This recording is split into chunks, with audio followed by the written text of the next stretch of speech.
Dyma ni dyn Lligwy, lle roedd un o'r pentrefi gyntaf Moelfre. Roedd pobl o'r oes y haearn yn aros yma, gyda wal rownd y lle i stopio'r rhufeiniad o trwad. Mae pethau rhufeiniad sydd wedi cael eu ffindio yma, mae nhw'n gwybod mewn ffaith tra pobl o oes y haearn sydd wedi byw yma. Mae'r tai gyda sylfaen da i wneud siŵr dod y rhufeiniad dim yn cael trwad. Os oedd y rhufeiniad yn cael trwad, fysa nhw'n cael eu lladd i cynhesu'r tŷ. Oedd yn y canol, felly oedd pawb yn cael yr un gymaint o gres. Os oedd y tân wrth ymyl y wal, oedd yn posib i'r pethau gallu mynd ar dan. Wedyn, fysa nhw'n gorfod symud.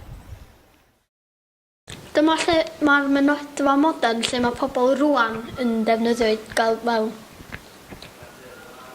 Dyma'r gweithdy lle roedden nhw'n gwneud yr arianwaith, yr gwaith metal a pethau eraill fel hynna.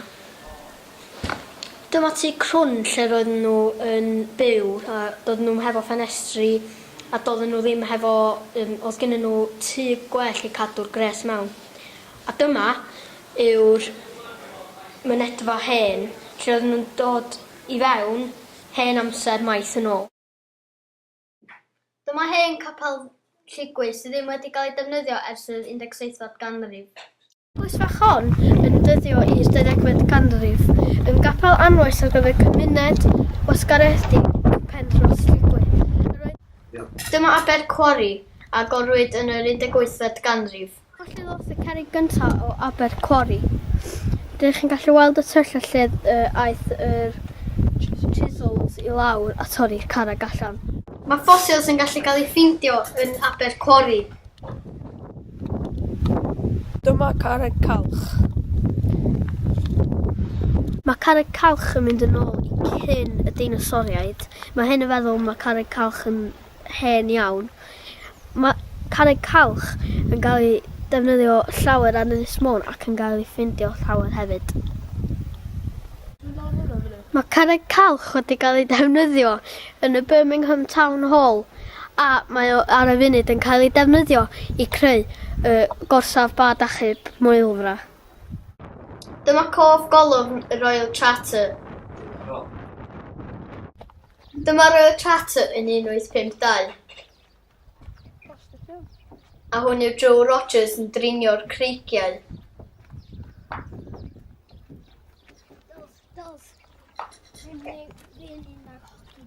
Dyma lle suddodd y Royal Charter ar y 16 o Hydref 1852. Hwn yw'r cofeb i'r haen glu a suddodd 102 diwrnod ar ôl y Royal Charter. Hwn yw'r bad achub hen o'r enw RNLB Birdseye. Dyma rhai o badau achub Moelfre.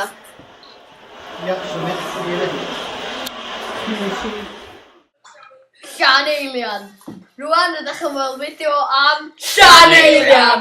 Yn sôn am arfordir Llaneilian. Hen adeiladau Llaneilian. A cyfweliad gyda Mr Gwyn Roberts o Penysans.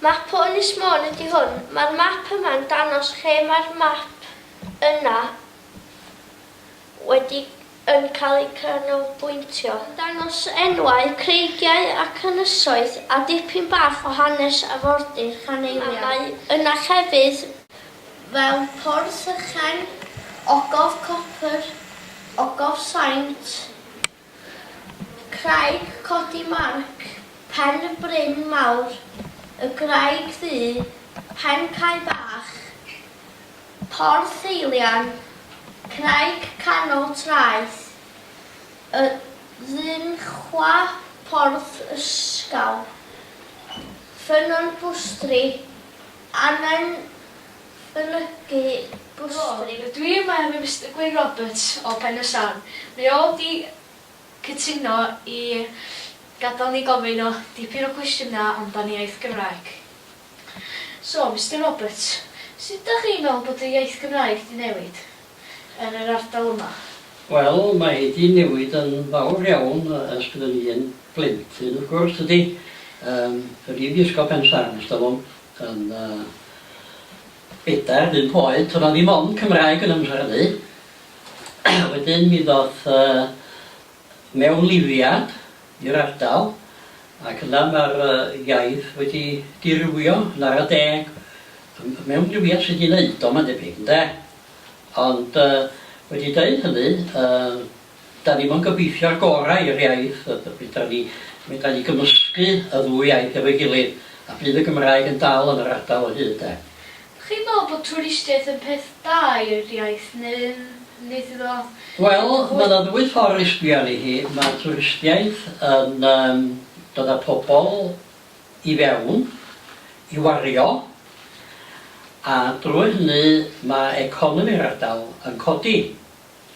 A mae hynny yn beth da i bobl aros yn lleol, ac iddyn nhw'n o ddim ei weithio ac yn y blaen. Dyna sy'n achosi lot o broblemau ydy diweithdra. Ac felly mae pobl mynd o yma i weithio, ac mae yna bobl ddiad yn ei lle nhw, a mae'r iaith yn tueddu hyn dat i lawr. Wel, ydych chi'n meddwl bod hynna'n digwydd i ni, ta? Wel, byddwn ni'n gobeithio ddim.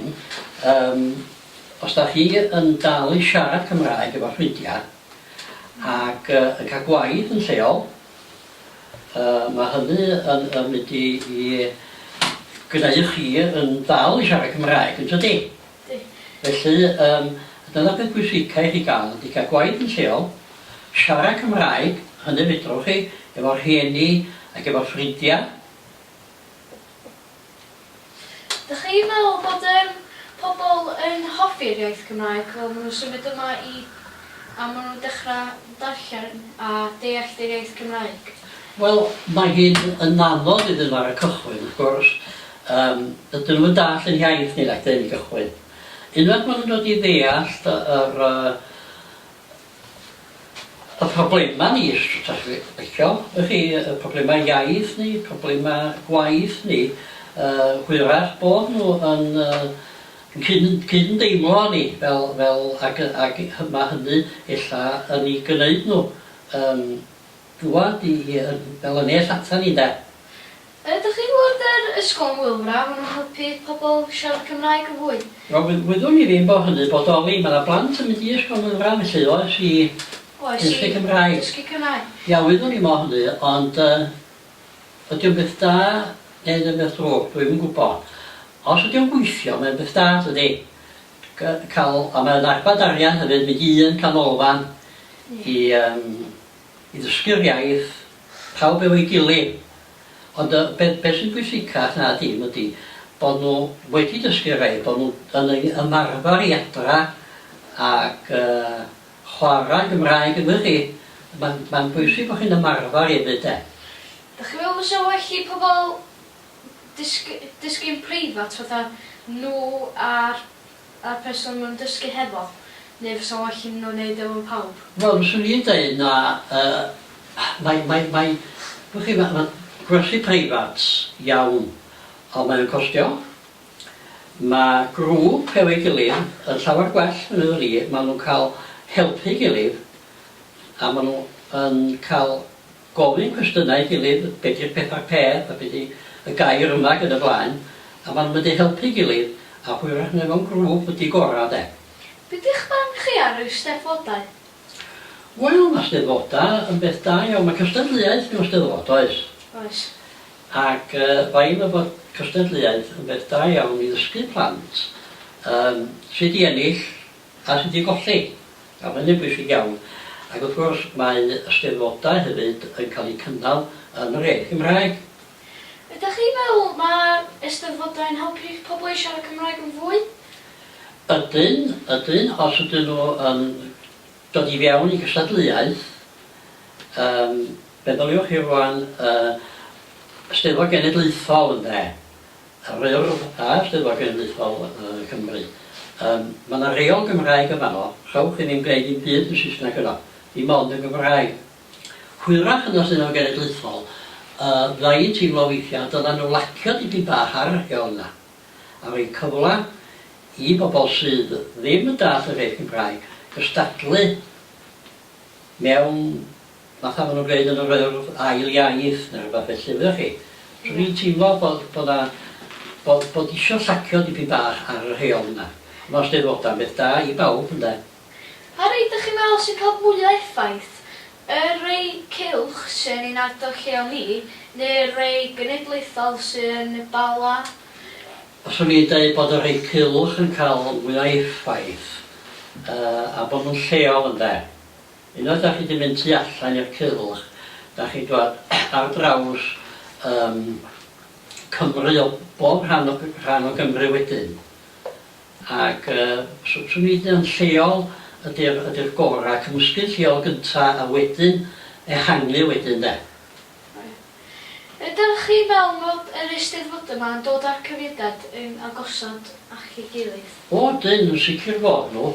Y drwg ydy bod steddfodau bach, fatha steddfodau yn Sir Fôn, a mynd at i lawr dipyn.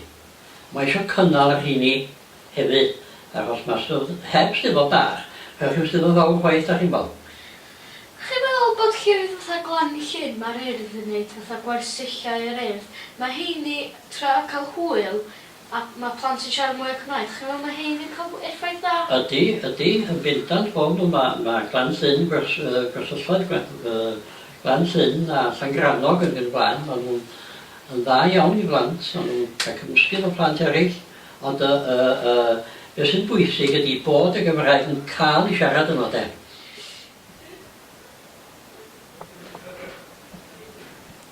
Wrth creu y ffilm yma, rydym ni wedi profi mae Moelfre a Llaneilian wedi newid llawer yn y blynyddoedd dwytha.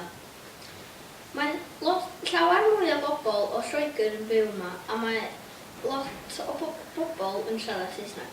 Mae'r iaith Saesneg wedi mynd yn fwy poblogaidd yn y llefydd yma, oherwydd mae gymaint o hanes a prydferthwch mae'r bobl o Lloegr yn cael eu denu yma.